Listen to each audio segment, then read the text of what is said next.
sahabat Bawaslu dimanapun saja berada di malam hari ini. Kembali lagi bersama saya BYST di acara podcast Bawaslu Kabupaten Padang Pariaman. Hari ini saya kedatangan dua narasumber, yaitu dari Bawaslu Provinsi Sumatera Barat, Bapak Muhammad Kadafi, dan juga dari KPU Kabupaten Padang Pariaman, Bapak Doni Eka Putra. Bagaimana kabarnya malam hari ini, Bang? Alhamdulillah sehat. Bang Doni? Sehat. Sudah lama saya tidak bertemu. Sudah lama saya tidak bertemu dengan abang saya ini, Bang. Dan Bang Kadafi sudah sejak Lebaran ya belum ketemu sama saya. Mohon maaf lahir batin, Bang. Baik, sahabat Bawaslu dimanapun saja berada di malam hari ini, tentunya malam hari ini kita ada diskusi terkait tentang pemutakhiran data pemilih yang berkelanjutan. Hari ini kita tanya-tanya terkait tentang data pemilih ya, bersama Bang Doni Eka Putra dan Bang Muhammad Kadafi selaku pengampu dari data tersebut. Sebelum itu saya bertanya kepada Bang Kadafi terkait tanyakan oleh masyarakat terkait Bawaslu ini juga pada non tahapan ini. Nah, dia bertanya apa kegiatan Bawaslu pada saat non tahapan ini. Nah, ini kan perlu kita jelaskan juga nih, Bang Dafi. Iya. Karena masyarakat nanya nih ngapain Bawaslu katanya kan pada non tahapan ini. Saya punya pengalaman jadi penyelenggara pemilu itu ini masuk tahun ke 13 jalan 14. Memang hampir setiap saat hari ini orang tanya, kira-kira apa pekerjaan, bukan hanya Bawaslu sebenarnya, tapi semua penyelenggara pemilu. Tapi yang kita rasakan, kita jauh lebih sibuk ketika tidak ada tahapan. Ini yang kita rasakan hari ini. Apa kesibukannya? Pertama, mengajak semua pihak untuk sejalan dengan regulasi pemilu dan pemilihan itu kan tidak sebentar. Kalau data pemilih ada zona dan waktu yang mengaturnya, paling lama 6 bulan. Pemungutan ada zona waktu. Tapi menghadirkan semua pihak yang benar-benar taat dengan regulasi pemilu dan pemilihan itu kan tidak sebentar. Apalagi memberikan edukasi kepada semua pihak. Jadi sebenarnya lebih jauh berat pekerjaan di luar tahapan atau yang bisa kita kenal dengan tadi Dinda Wibiwa bilang non tahapan, sebenarnya jauh lebih berat kerja kita di luar non tahapan. Nah, seperti hari ini nih kan kita tidak henti-henti khususnya Bawaslu Provinsi Sumatera Barat dan 19 kabupaten kota dengan semua cara, dengan semua metode untuk menyampaikan secara lebih awal kepada para pihak bahwa pemilu dan pemilihan kita itu mesti terus mengalami perbaikan dari waktu ke waktu. Perbaikan itu dimulai dari mana? Tentu dari para pemilih kita, masyarakat kita. Agar dia bisa menjadi pemilih, maka secara aturan dia mesti didata dengan baik. Nah, sebagian hari ini kan masyarakat kita itu ada yang keluar dari Sumatera Barat, ada yang masuk ke Sumatera Barat, ada yang keluar dari Padang Pariaman. Kalau kita hari ini di Padang Pariaman, ada juga yang masuk ke Padang Pariaman, ada yang berubah status dan seterusnya. Mungkin sebelumnya sipil kemudian menjadi polisi, menjadi TNI, atau sebaliknya sebelumnya TNI, polisi kemudian menjadi sipil. Artinya dia sudah bisa menggunakan hak pilihnya. Dan banyak juga hari ini yang perlu kita sama-sama lihat itu. Yang hari ini kelas 12 ya, di tingkat sekolah menengah atas, madrasah aliyah, SMK mungkin atau setara, itu kan mendatanya tidak bisa sebentar. Makanya sebenarnya ini untuk pengetahuan semua pihak, jadi bukan hanya ke BIWA saja yang bertanya. Kepada saya hampir setiap hari orang bertanya itu. Kadang-kadang kita sarapan, wah ini agak santai kerja Bawaslu sekarang, ini tidak ada kerjaan. Pas kita jelaskan, oh rupanya berat kerja Bawaslu ketika tidak ada tahapan. Karena ketika tidak ada tahapan ini, mengedukasi itu sangat luar biasa. Ya contohlah kita dimasukkan orang tua kita di taman kanak-kanak. Apakah waktu itu sudah pandai membaca? Belum. Masuk kita SD, sekolah dasar. Kadang-kadang di sampai kelas 5, kelas 6 pun kita bagi tambah kurang masih masih belum fasih kan, masuk lagi sekolah menengah pertama, sekolah menengah atas, perasaan kita masih ada yang kurang sampai ke jenjang perguruan tinggi. Kira-kira ke depan, jadi kalau hari ini kesibukan yang kita lakukan dalam rangka tentu mempersiapkan pemilu 2029, pemilihan 2029. Nah, inilah yang akan menjadi ranah strategis kita secara bersama-sama. Ini berlaku untuk semua pihak.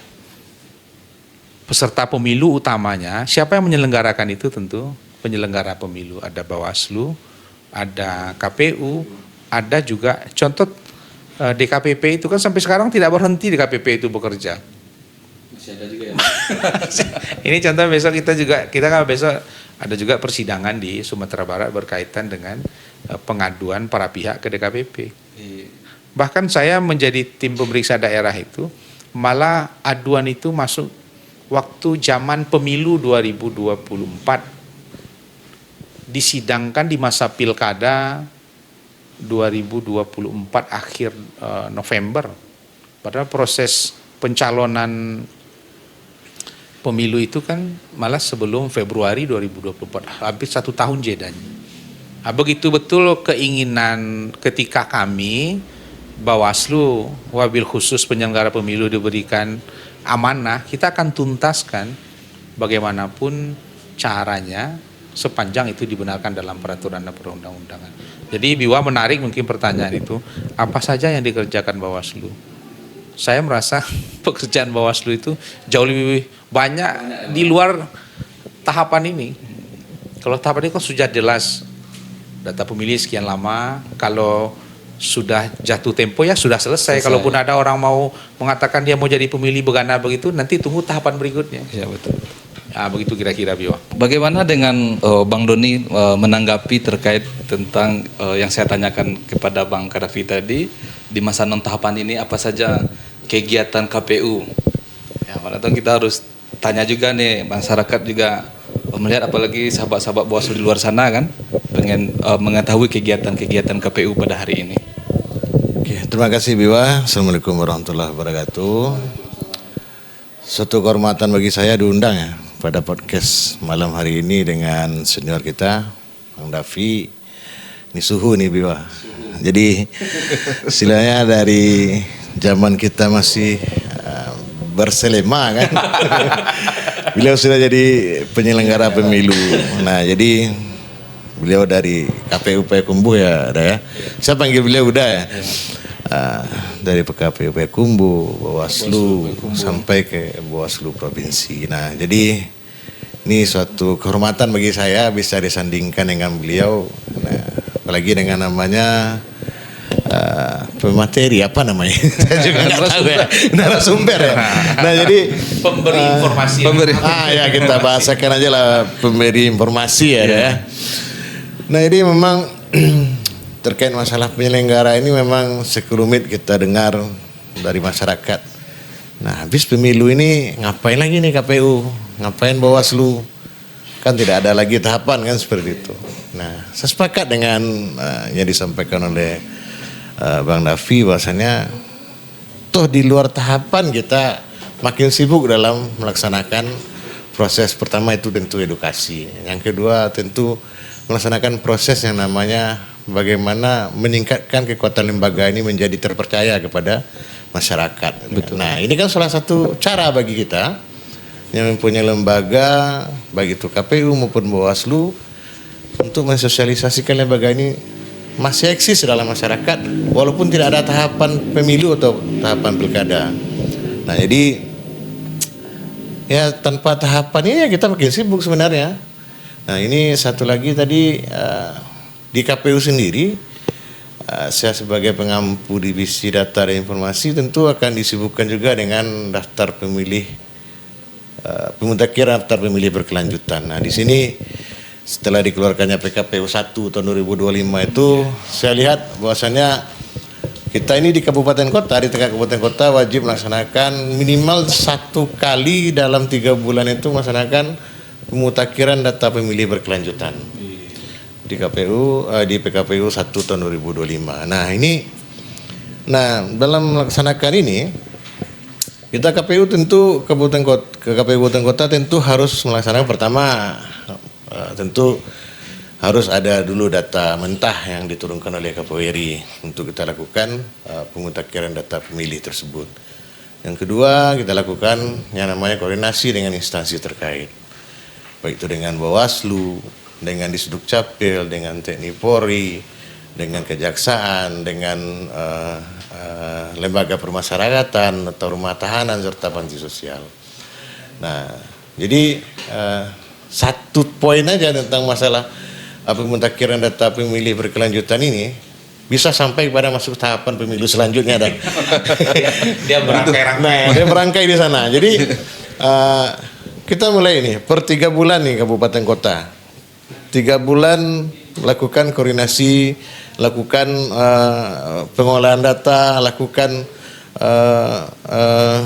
penyandingan data ketika ada P4 yang diturunkan, DP4 PDPB ini diturunkan oleh KPU, kita sandingkan data, kita lakukan koordinasi, kita isikan ke dalam model A pemilih, PDPB. Nah, itu kita sampaikan ke KPU provinsi. Nah, 3 bulan selanjutnya kita juga lakukan lagi sampai ke tahapan selanjutnya. Nah, hal ini saya pikir kalau masyarakat bilang menanya ini apa kerja penyelenggara, nah itu pekerjaan kita. Kita pikirkan, kita selesaikan. Kerjanya sekarang ketimbang tahapan. Banyak berpikir kita dia, Bang. Ornamennya seperti ini, Bima. Di zaman tahapan kita melakukan data pemilih itu ada pantarlih di tingkat bawah. Ya. Mereka melakukan mencocokkan data, mencacah ke setiap rumah, ke setiap warga, ke setiap pemilih, dan itu memastikan dengan adanya KTP elektronik. Nah, untuk daftar pemilih berkelanjutan ini kita di tingkat kabupaten meneropong ini, lakukan koordinasi, minta data, kita masukkan, kita lakukan penyandingan, kita lakukan pengumpulan data per kecamatan, per desa atau per nagari. Nah, nanti kita plenokan. Nah, ini di PKPU 1 2025 ini kita wajib melaksanakan pleno terbuka di tingkat kabupaten kota, tingkat provinsi, dan di RI itu per 6 bulan. 6 bulan sekali. Nah, ini. Jadi kalau dipertanyakan masyarakat apa kerja penyelenggara, nah satu pokok poin itu aja udah sampai ke tahapan selanjutnya. Itu pertama. Nah, itu dia. Jadi itu mungkin sedikit tambahan dari saya, Bang Gaddafi. Ya, mungkin ini ada lagi yang kita pertanyakan lagi, Bang Doni, terkait tentang sejauh mana proses pemutakhiran data pemilih yang telah dilaksanakan oleh KPU. Sampai hari ini kita masih baru menerima PKPU 1 tahun 2025. Sampai hari ini, dan kita belum mendapatkan juknis atau pedoman petunjuk teknis dalam pelaksanaannya bagaimana prosesnya. Tentu tetap ada Perbawaslu, ada misalnya kalau di Bawaslu ya, ada Perbawaslunya, ada petunjuk teknisnya untuk pelaksanaan pengawasan. Nah, di KPU juga seperti itu. PKPU-nya keluar, tentu akan keluar pedomannya. Nah, jadi sampai hari ini kita belum mendapatkan pedoman itu.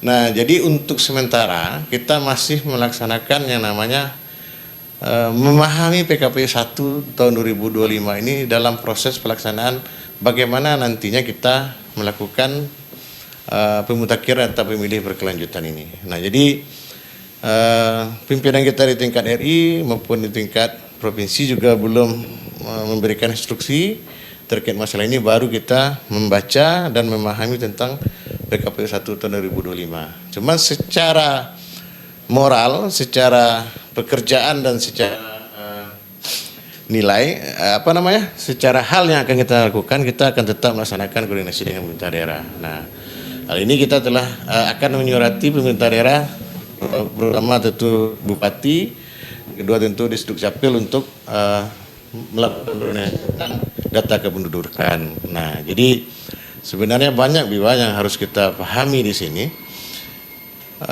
Ada beberapa permasalahan kemarin misalnya,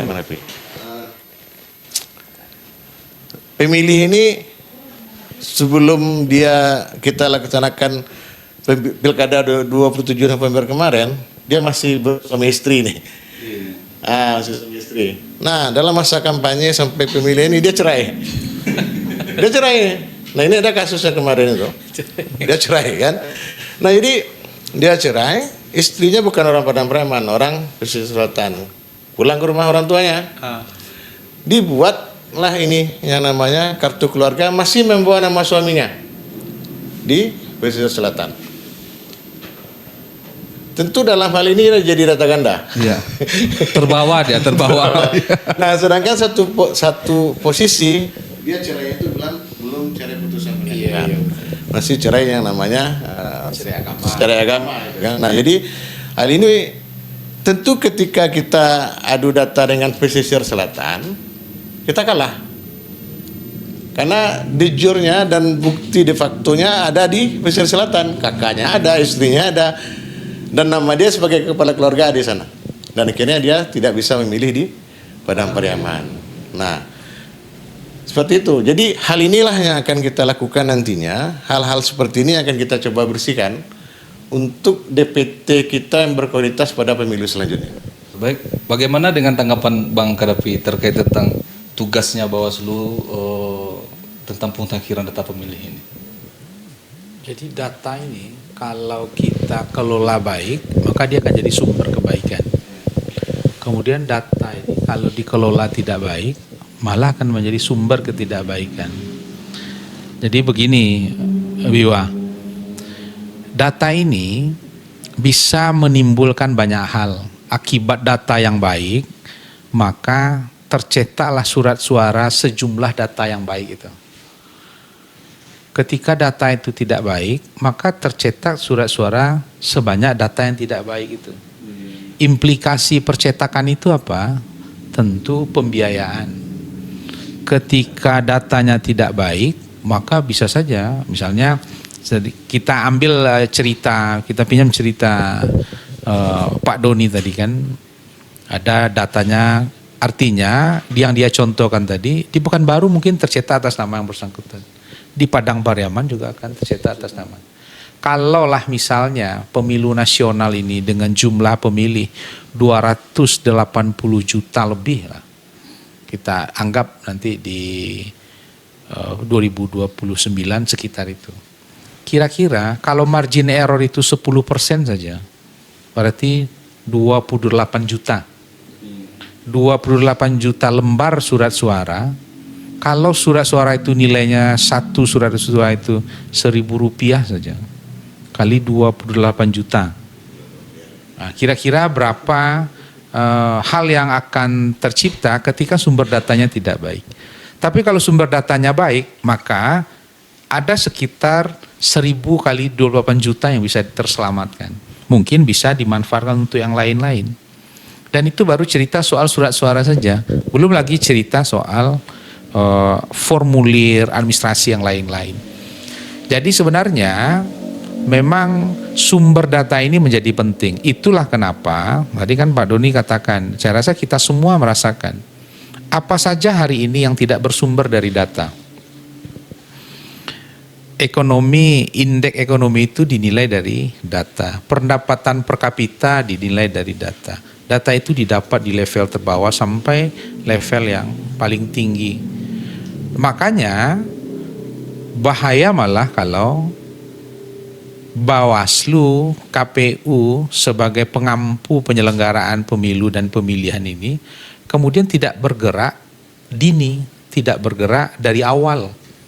Kalau pergerakannya hanya dibangun 6 bulan, 1 tahun, atau ya paling kalau pemilu kan paling 18 bulan atau 22 bulan sebelum hari H pemilu dan pemilihan itu.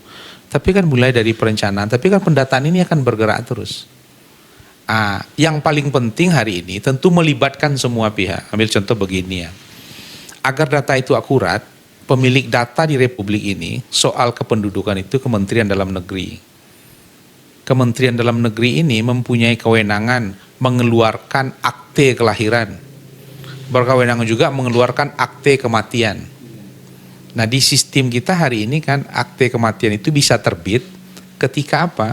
Ketika ahli waris dari yang meninggal itu kemudian mengurus secara fakta. Nah, kalau misalnya Biwa ini dilakukan dengan benar oleh ahli waris, artinya oknum pemilih lah kira-kira begitu ya, ahli waris ini, maka akan banyak juga uang negara yang terselamatkan. Tapi hari ini misalnya, nah, tadi Pak Doni mungkin semua kita ketemu ini di lapangan kan, kita sudah tahu betul yang bersangkutan sudah tidak ada, kuburannya nampak, kuburannya nampak. Kemudian pengakuan orang yang mengenal dia, terutama keluarga inti juga mengatakan dia sudah tidak ada. Tapi manakala kita yang mengurus akte kematian itu tidak bisa. Yang bisa mesti ahli waris. Akhirnya kemudian sebagian kadang-kadang ahli waris itu ngomong, kalau diurus kematiannya Pak penyelenggara pemilu katanya, nanti kita tidak dapat bantuan kita lagi. Coba bayangkan kira-kira kalau semua kita berperilaku benar. Nah, soal ini, soal pendataan efeknya panjang betul. Kemudian multiplayer efeknya luar biasa juga. Itu kan baru satu sisi. Tadi soal dampak ekonominya kan. Makanya saya setuju tadi Doni sampaikan ini rentetannya panjang, melibatkan semua pihak. Ambil contoh lagi. Tadi saya lihat orang menikah ya. Kalau sebelumnya dia punya kakak nempel dengan ibunya yang laki-laki, yang perempuan juga punya kakak nempel dengan keluarga ibunya. Rupanya tadi itu begitu dia nikah, KTP-nya langsung dikasih baru. Dengan ada status karena berubah, sebelumnya belum kawin, hari ini menjadi kawin. Maka KTP lama itu ditarik. Nah, ini kan suatu kemajuan saya rasa. Kalau kemudian ini dilakukan dan dengan kesadaran penuh, dua sejoli ini, dua orang berlainan jenis kelamin ini secara administrasi kemudian melakukan ini di KUA, di Kementerian Agama, maka itu akan baik. Tapi kan di kita ada juga sebagian yang melakukan itu tidak secara negara tapi secara agama. Atau sebaliknya, secara negara dia belum bisa menikah yang dicatatkan, tapi takdirnya mengatakan dia menikah di bawah itu. Tapi kan ada juga jalur yang mengatakan itu bisa terbit melalui pengadilan agama dan seterusnya. Nah, sebenarnya kenapa tadi kita katakan hari ini kita penyelenggara pemilu sebenarnya jauh lebih sibuk ketimbang ketika ada tahapan itu karena melibatkan semua hal, semua pihak tanpa terkecuali, mulai dari level yang paling rendah sampai level yang paling bawah. Dan semua itu mesti tercatat dengan baik, rapi, agar endingnya di ujung, di pemilu 2029, apa yang tidak baik pada pemilu 2024, pada pemilihan 2024, kemudian itu tidak terulang dan terjadi lagi. Sepanjang semuanya kemudian mau berlaku sadar. Cuma persoalan kita kan begini, Biwa. Ada orang ini, dia bisa sadar, tapi dia tidak mau sadar. Tapi kalau ada orang mau sadar, maka dia pasti bisa sadar. Dengan kesadaran penuh bahwa keluarga saya memang sudah tidak ada lagi, agar diterbitkan akte kematiannya, maka teman-teman KPU bekerja, kita di Bawaslu juga bekerja. Soal pemutakhiran data pemilih berkelanjutan ini kan kita di Bawaslu juga menampung semua aspirasi itu. Kita bikin juga poskonya, nanti bisa silakan datang ke Bawaslu, nanti data-data itu kita inventaris. Jika memang fakta, tadi kalau kita pinjam bahasa Doni mengatakan de facto dan de jure itu benar, maka kita sampaikan ke KPU. KPU mungkin bisa menghilangkan dari si dalih ya Don, tidak tertutup kemungkinan. Kemudian di data-data kependudukan di Capil juga akan melakukan hal yang sama.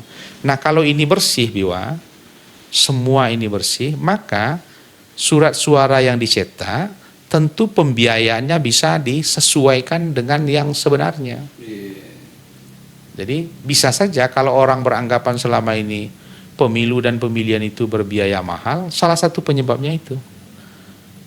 Nah, tapi kalau semuanya kita mengalami kesadaran itu kan ini nanti didengar oleh banyak pihak. Kalau sebelumnya mungkin belum paham-paham betul dengan tata kelola ini, hari ini mungkin melalui Pak Doni memberi informasi, kita juga mendiskusikan hal ini. Mudah-mudahan sahabat-sahabat Bawaslu di luar sana kemudian mau dengan kesadaran penuh. Dia keluar, kalau tadi ceritanya kan membuka kotak Pandora, dia sudah pisah, dia Mungkin secara fisik dia berpisah dengan suami dan istrinya, secara administrasi dia tetap sama. Ada juga pendataan ini malah membantu banyak pihak. Ketika dilakukan pendataan oleh teman-teman KPU melalui teman-teman PPDP ya, atau Pentarli, namanya ada, orangnya ada, di tempat lain, kemudian di tempat lain nama suaminya sama, nama istrinya yang berbeda. Baru lo ketahuan rupanya istrinya tidak satu, dua rupanya. Jadi kadang-kadang teman-teman menyelenggarakan pemilu ini kan membantu juga membuka kotak Pandora itu kan. Membuka kotak Pandora itu sehingga menyelesaikan banyak masalah. Itu cerita lucunya lah kira-kira. Tapi yang penting Biwa, ini menjadi perhatian kita semuanya sebenarnya, bahwa hari ini di banyak sisi kalau kita dengar para pemerhati pemilu, para peneliti pemilu dan yang lain-lain itu mengatakan begini, termasuk kita juga mengalami itu. Apa yang kita alami? Apa yang kita lakukan pergantian kekuasaan dengan konstitusi ini melalui mekanisme pemilu dan pemilihan kita ya, khususnya di Indonesia, kita kan menjadi contoh banyak pihak sampai pada titik ini. Penegakan hukum kita berjalan walaupun banyak pihak mengatakan belum tegak menurut pemahaman yang bersangkutan, tapi menurut pemahaman undang-undang itu sudah. Teman-teman KPU juga melakukan hal yang sama. Menurut pemahaman undang-undang di KPU, aturan-aturan yang mengikatnya sudah dilakukan. Tapi sebagian pandangan-pandangan yang melihat dengan kacamata yang bersangkutan belum terpenuhi. Makanya edukasi ini mesti kita lakukan secara utuh dan menyeluruh. Nah, saya rasa kita di Bawaslu Provinsi Sumatera Barat, tentu wabil khusus Padang Pariaman adalah daerah paling besar setelah Agam, maka ini harus dilakukan terus-menerus dan sarana edukasi ini harus terus kita lakukan. Karena kekayaan kita hari ini, pemilu kita ini menjadi pemilu yang negara lain anggap baik. Kenapa saya katakan demikian? Saya pernah menghadiri pertemuan penyelenggara pemilu 5 benua di Bandung. Hampir perwakilan negara itu mengatakan dia mengambil contoh proses pemilu kita. Yang dianggap pemilu kita itu berlama-lama, tapi pada faktanya kita bisa menyelesaikan dalam 1 hari. Dimulai jam 7 pagi, dihitung jam 1 ya dan kemudian jam 4 atau tergantung apanya ya, kalau pemilihnya datang banyak maka tentu akan lama. Tapi kalau jumlah pemilih dari yang sudah ditentukan itu mungkin datangnya sekitar 60%, 80%, maka cepat akan dihitung. Kita bayangkan ya Biwa, kan Amerika kita anggap negara paling maju di dalam proses demokrasi dan pemilu. Dia tidak bisa menyelesaikan 1 hari seperti kita. Tidak bisa dia menyelesaikan 1 hari seperti kita. Padahal hampir semua para peneliti kita menjadi acuan pemilu dan demokrasi itu di Amerika. Bahkan kan kita banyak kirim peneliti kita ke sana untuk meneliti kira-kira kebaikannya di mana. Tapi faktanya dia tidak bisa selesaikan dalam 1 hari. Itu yang pertama. Yang kedua, kita tidak menjadikan pemungutan suara itu sebagai kewajiban, hak. Tapi efek hak itu sehingga demokrasi kita begitu kuat. Dia datang ke TPS itu memang faktor keinginan yang bersangkutan. Beda dengan ada beberapa negara yang menganut sistem memilih itu wajib, sehingga dia tidak ada pilihan. Walaupun kita sebenarnya tidak sepakat untuk ada orang yang berkeinginan tidak memilih gitu kan. Bahkan kita jadikan hari libur nasional. Tapi efeknya dari pemilu 55 sampai ke sini kan selalu mengalami perbaikan dan selalu mengalami pendewasaan. Kembali kita ambil contoh misalnya Amerika. Kita anggap negara paling pantas kita jadikan rujukan demokrasi. Dia hanya mengelola 2 partai saja. Republik semua demokrasi. Nah, kalau di kita setiap pemilu selalu ada partai baru. Artinya apa? Begitu terbuka republik ini dan begitu terbukanya masyarakat kita, dan saya rasa ini mengalami pendewasaan yang luar biasa. Tinggal lagi bahwa masih ada lubang di sana sini. Nah, kan ini yang perlu kita rumuskan perbaikannya secara bersama-sama. Bukan berarti, makanya kan orang sering katakan setiap pemilu ganti aturan, ganti metode. Ya karena dalam rangka melakukan perbaikan. Kalau tidak dilakukan perbaikan tentu mundur dia. Oke Bang, bagaimana tanggapan Bang Doni terkait tentang proses data pemilih yang meninggal ini? Nah ini apa strategi KPU terkait data-data yang meninggal ini? Oke, bagi pemilih yang meninggal berarti dia TMS ya, tidak memenuhi syarat dalam sebagai pemilih karena sudah meninggal. Beberapa poin pemilih itu tidak memenuhi syarat. Pertama, meninggal dunia pasti. Kedua, dicabut hak pilihnya dengan adanya ketetapan pengadilan yang berkekuatan hukum tetap. Yang ketiga itu alih status menjadi TNI atau Polri. Dan apa lagi ya? Pindah memilih. Nah, jadi bagi pemilih yang TMS ini tentu kita akan hapus dari Sidali. Tentu akan kita hapus dari Sidali dengan syarat ketentuan ada dokumen jelas. Nah, misalkan seperti contoh dia pindah memilih, tentu ada dia menunjukkan KTP elektronik di daerah tempat dia berdomisili terakhir atau tempat dia berdomisili di mana dia pindah. Selanjutnya untuk yang meninggal dunia tentu ada akta kematian. Nah, permasalahan di sini kan. Permasalahannya akta kematian ini banyak masyarakat kita yang tidak mau mengurus. Dan akhirnya kemarin itu kita minta kepada wali nagari atau pihak-pihak nagari untuk bisa mempermudah masyarakat untuk mengurus proses akta kematian. Dan pihak pemerintah nagari atau kecamatan pun sudah mempermudah ini. Sudah mempermudah untuk memproses akta kematian tersebut. Cuman kemauan tadi yang dibilang oleh Bang David tadi ini yang ini ada banyak hal yang mereka pikirkan. Dia bisa tapi dia tidak mau gitu. Pertama, misalkan yang meninggal itu kepala keluarganya. Kalau dibuatkan akta kematian dia takut BLT nggak keluar. Nah ini diganti nanti sama orang karena dia sudah meninggal. Nah itu hal ini yang ada di dalam kepala masyarakat bahwasanya untuk menyelesaikan administrasi ini mereka memikirkan efek samping dari apa yang akan mereka lakukan. Nah ini yang membuat kita agak sulit dalam proses sosialisasi tersebut. Nah kalau untuk masalah dia alih status TNI Polri kita cukup minta surat dari TNI atau Polri dan itu sudah pasti kita keluarkan, ada surat keterangan dari TNI dan Polri kita keluarkan. Untuk pindah domisili tentu ada KTP yang bersangkutan, ada data kependudukan di daerah tempat dia pindah dan itu pasti akan diadu data nantinya. Kalau memang sudah fix dia pindah domisili di sana ya udah selesai kita hapus di sini. Yang paling payah itu memang yang meninggal dunia ini karena TMS kita meninggal dunia ini Panwas Nagari sudah lihat ini kok kuburannya ini si Badu ini kan. PPDP atau Pantarlis juga sudah. Keluarganya juga mengakui dia meninggal. Cuman akta kematiannya nggak ada yang mengurus. ini dia masalahnya.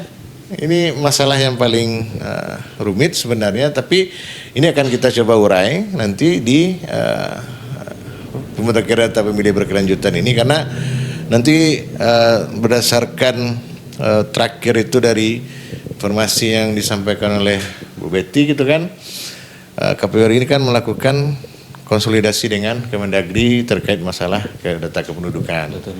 Nah jadi mungkin akan ada jurus-jurus ampuh dari Kementerian Dalam Negeri nanti untuk menyelesaikan masalah akta kematian ini. Nah bisa jadi akan dipermudah secara online misalnya atau akan dihapuskan saja atau bagaimana kan itu. Nah jadi kita tunggu aja ini informasi selanjutnya kan. Atau ada reward yang mau mengurusnya. Bisa jadi seperti itu Bang. Istilahnya Kayak kita masyarakat ini memang perlu dipancing tuh itu kan. Atau misalnya Kemendagri melalui Capil Kabupaten Kota mengeluarkan informasi kalau ada yang mau mengurus akte kematian mungkin dibiayai biaya pemakaman gitu. Atau Bang, atau gini, atau ada peraturan PKPU atau Bawaslu-nya terkait tentang yang meninggal ini tidak perlu akte kematian, yang penting dia tahu yang Ya, dibilang bisa sama jadi. Bang Doni tadi itu kan, Jadi. tahu dia meninggal ini udah dikeluarkan aja lagi. Terakhir itu kita sudah buat seperti itu. Istilahnya yang penting ada surat keterangan dari Nagari. Itu kan terakhir itu pengawasan kawan-kawan di kecamatan dan kawan-kawan PPK juga menyelesaikan hal tersebut di tingkat kecamatan selesai kan. Karena ada surat keterangan dari Nagari, maksudnya si A, B, C ini sudah meninggal dunia dan itu dikeluarkan dari Sidalih. Itu kan sudah dipermudah kemarin ketika tahapan ini sudah masuk ke dalam tahapan yang akan menetapkan DPT nantinya. Nah, cuman kita akan coba mengurai ini di PDPB ini karena tidak mungkin itu akan kita lakukan terus di akhir-akhir tahapan karena kalau kita buka ruang untuk itu terus maka akan terjadi sebuah kesalahan atau apalah namanya. Saya pikir akan terjadi kecacatan hukum di sana kalau kita buka ruang seperti itu, surat keterangan ini tanpa ada akta kematian. Tapi kita kasihlah kesempatan kepada masyarakat bahwasanya mengurus akta kematian itu sangat wajib untuk untuk menciptakan pemilu kita yang demokratis, pemilu kita yang berkualitas seperti itu. Kalau closing, ini terkait tentang pemutakhiran data pemilih juga nih Bang. Apakah ada di luar negeri itu pemutakhiran data pemilih juga? Sama, kita kan pemilu itu kan dimulai dari jumlah orang yang akan mempergunakan hak suara. Ya, karena kan kalau di luar negeri kan penyelenggaraan kita kan nggak ada. Nah, itu maksudnya apakah ada pemutakhiran data pemilih berkelanjutan di luar negeri itu? Ada. Kalau di dalam PKPU 1 1 itu kan dibunyikan begitu, ada. Nah, itu dilakukan oleh KPU RI. Nah, pertama dilakukan oleh KPU RI. Tentu harapan kita juga begini sebenarnya kalau di luar negeri itu kan, karena orang yang berangkat keluar dari negara ini ke luar negeri itu orang-orang yang mempunyai kapabilitas yang baik, dari sisi apa saja mungkin, sisi pengetahuan, sisi kesadaran dan yang lain-lain. Tentu kita menduga ya Pak Doni, di sana mungkin akan jauh lebih tingkat kepedulian masyarakat kita yang ada di luar sana, di luar Indonesia itu tentu akan semakin baik. Nah, jadi sekali lagi pendataan ini penting betul, makanya kepada semua pihak, manakala misalnya KPU, Bawaslu melakukan koordinasi dengan para stakeholder, mitra strategis yang data itu ada di lembaga yang bersangkutan, lapas mungkin, Capil, Dinas Pendidikan, lembaga TNI, kepolisian dan yang lain. Nah, ini akan berdampak seperti yang Biwa urai tadi. Apa sih pekerjaan penyelenggara kalau tahapan tidak ada? Itu kira-kira sama juga kita bertanya, apa sih pekerjaan TNI kalau perang tidak ada, kira-kira begitu. Tegak-tegak. Artinya kan dia, ya kita tentu mempersiapkan itu kan, mempersiapkan itu sedemikian rupa agar semua aspek di dalam pemilu dan pemilihan kita itu yang berimpact kepada lahirnya orang-orang, personal-personal yang dimotori oleh lembaga yang bernama partai politik itu, kemudian betul-betul mampu dan sesuai dengan apa yang menjadi keinginan publik. Walaupun di alam terbuka hari ini, di demokrasi kita, saya rasa tidak ada satupun yang tidak bisa mengeluarkan pendapat dan idenya melalui berbagai cara. Kalau kita di Bawaslu, samalah, di KPU saya rasa juga sama, terbuka betul, mau menyampaikan dengan cara yang lembut ya dan cara yang tidak lembut, tetap kita open minded mendiskusikan banyak hal. Nah, ini kan sebagai pembuka nih, ini sudah diinisiasi di Padang Pariaman. Saya rasa kalau semua dilakukan bergerak dengan kesadaran, apalagi di beberapa instansi yang memang memiliki sumber-sumber data primer itu, ini akan sangat luar biasa efeknya terhadap pemilu 2029. Kalau dimulai hari ini, udah bisa diperkirakan itu pembiayaan yang akan berkurang, terutama soal surat suara. Karena kenapa surat suara ini? Karena surat suara inilah yang bisa diakumulasi menjadi kursi. Partai politik itu dikatakan peraih suara terbanyak atau tidak. Kemudian efek 2029 itu akan berdampak kepada berikutnya. Walaupun kemarin MK mengeluarkan siapa yang mau jadi presiden ke depan tidak ada lagi 20%. Walaupun MK kemudian juga mengeluarkan pilkada tidak mesti ada kursi di DPR tingkat provinsi dan kabupaten kota. Nah, saya rasa ini kan kita mengalami kemajuan ini.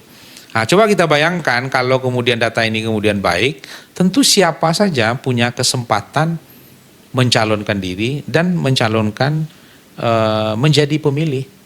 Kan jadi calon pemilih saja udah bangga kita, apalagi sudah ditetapkan menjadi pemilih. Coba bayangkan surat suara yang kita coblos itu kemudian bisa, kalau kita bayangkan dengan baik ya, artinya begitu kita coblos, saya coblos misalnya pilih Doni. Artinya saya bisa menggerakkan Doni untuk membuat kebaikan lebih banyak.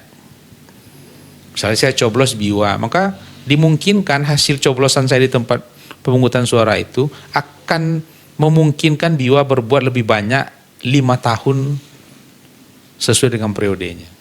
Nah, di kita apa yang tidak kita lakukan dengan cara one foot one man, memilih ketua masjid saja kita one foot one man.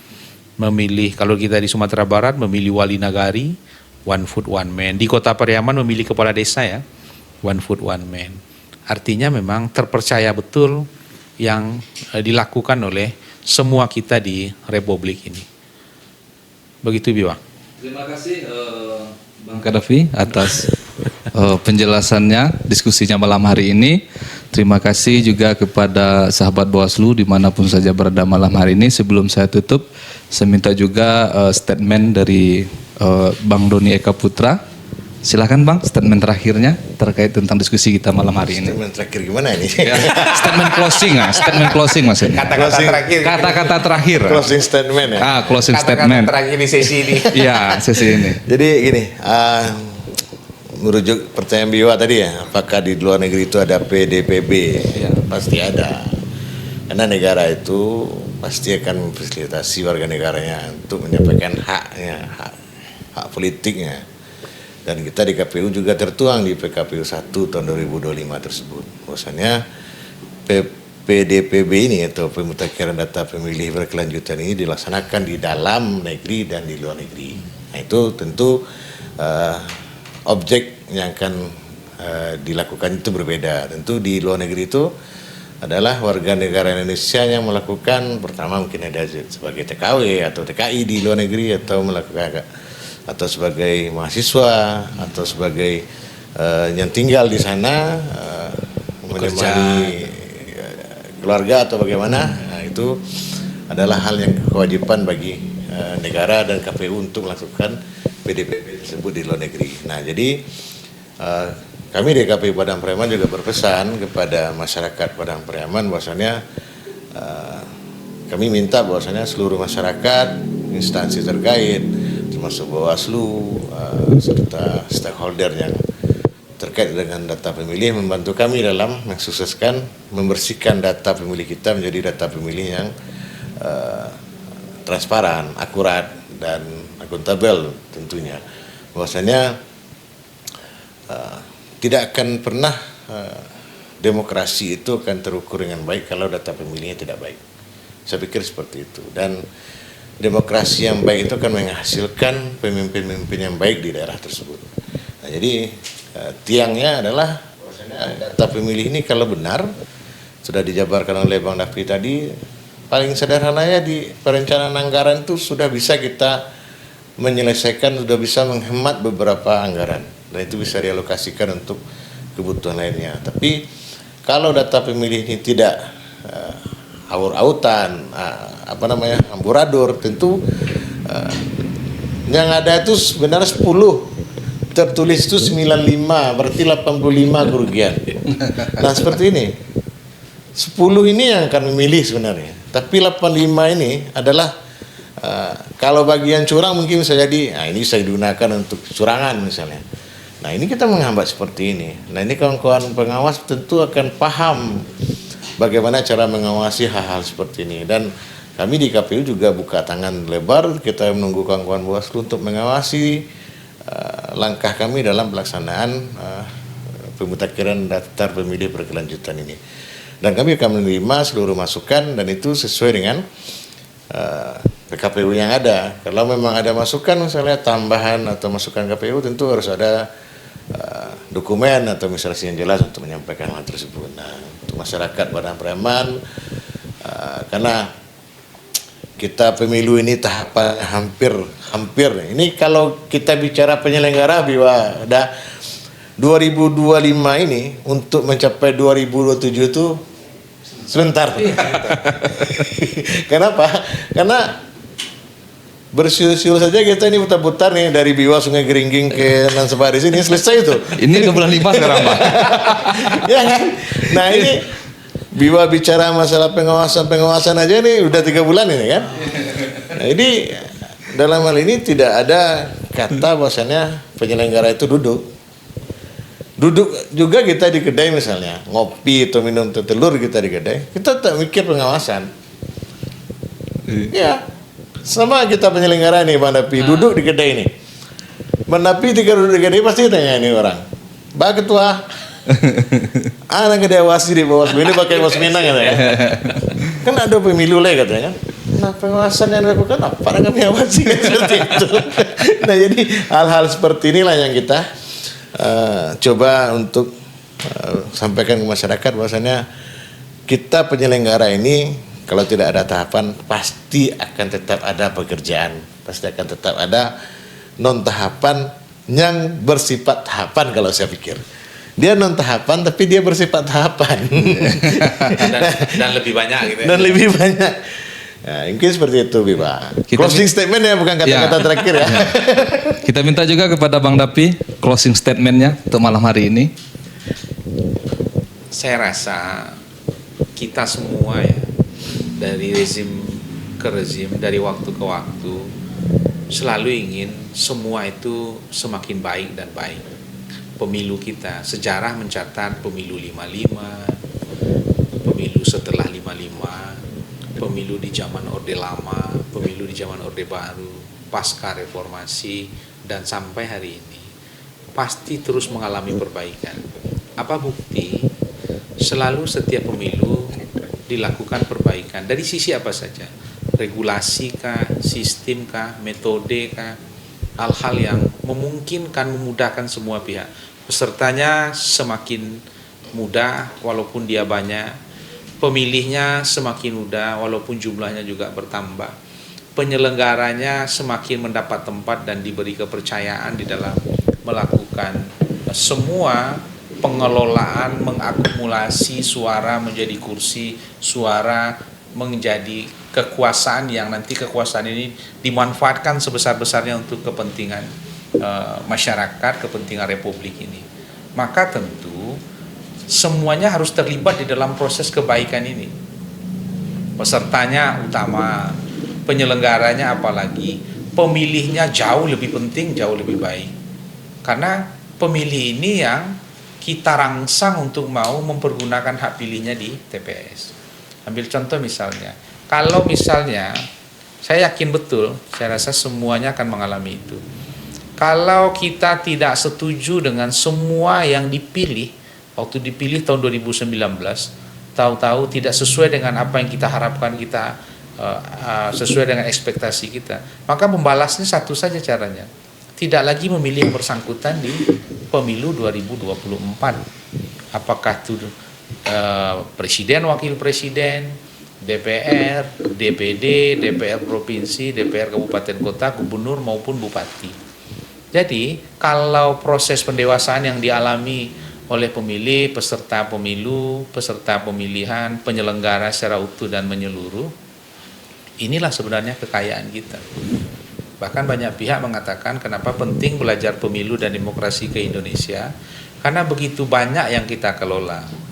Pemilih dengan ragam yang luar biasa tapi nyatu di TPS.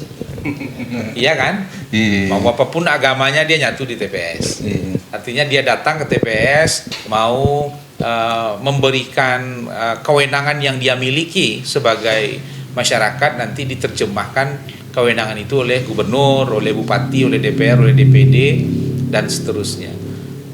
Apapun latar belakang sosialnya, setinggi apapun pendidikannya, nilainya tetap sama di tempat pemungutan suara.